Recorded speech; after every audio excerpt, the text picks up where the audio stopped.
Sir excuse me sir. Sir please sir, நான் அடிபட்டு வந்திருக்கேன் சார்.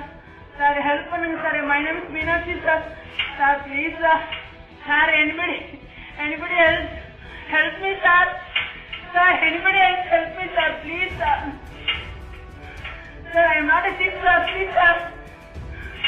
Sir. ஒரு 2 மணி ராத்திரிக்கு வந்தாங்க ஒரு பொம்பளை லேடி ஒன்று. அவங்க வந்த பேர்னால வந்து பரபரன்னு வந்தாங்க. அங்கே ரோட்லேருந்து வந்தாங்க.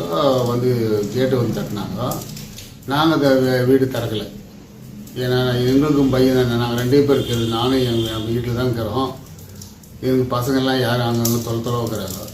இதுதான் நடந்தது. வேறு எதுவும் பெருசாக ஒன்றும் தெரியல. 2 மணிக்கு கரெக்டாக வந்து கதவை தட்டினாங்க. அண்ணா என்னை காப்பாற்றுங்க, நான் அடிப்பட்டு வந்துடும், காப்பாற்றுங்கன்னாங்க. ஒரு 10-15 நிமிஷம் திறக்கல. அப்புறம் மனசு கேட்காது. யாருன்னு அங்கே ரோட்டில் விழுந்தா கூட நாங்கள் போய் பார்க்குறது உண்டு. அதனால அந்த மாதிரி திறக்கலான்னு இழக்கும்போது இவர் வந்து கால் கட்டு போட்டுக்கிறாரு. 20 நாளாக ஹாஸ்பிட்டல் வச்சுருந்தோம். அதனால அவர் இழ முடியல. அப்புறமா நான் போய் திறக்கிறதுக்கு கிளம்பும்போது வேணாம், இந்த சவுண்டு வர்றது வந்து வேறு விதமாக கூட போய் திறக்க வேணான்னு சொன்னார். அதனால நாங்கள் திறக்கல. 5 ஆகிட்டோம். அப்புறம் அந்த பக்கம் போன தேடி பார்த்தோம். ஆட்டோ வந்து அந்த பக்கம் போயிடுச்சு. போனது அங்கே நிறுத்தி ஏற்றின்னு போனாங்க. ஆனால் யார் கூட இருந்தாலும் தெரியல. ஒருத்தன் காவி வேஸ்ட்டு கட்டின்னு இந்த மாதிரி தெரிஞ்சு எத்தனை பேர் கூட இருந்ததுன்னு எங்களுக்கு தெரியாது. இதுதான் நான் நடந்தது. பையன் வந்து சென்னையில் ஒர்க் பண்ணுறாரு.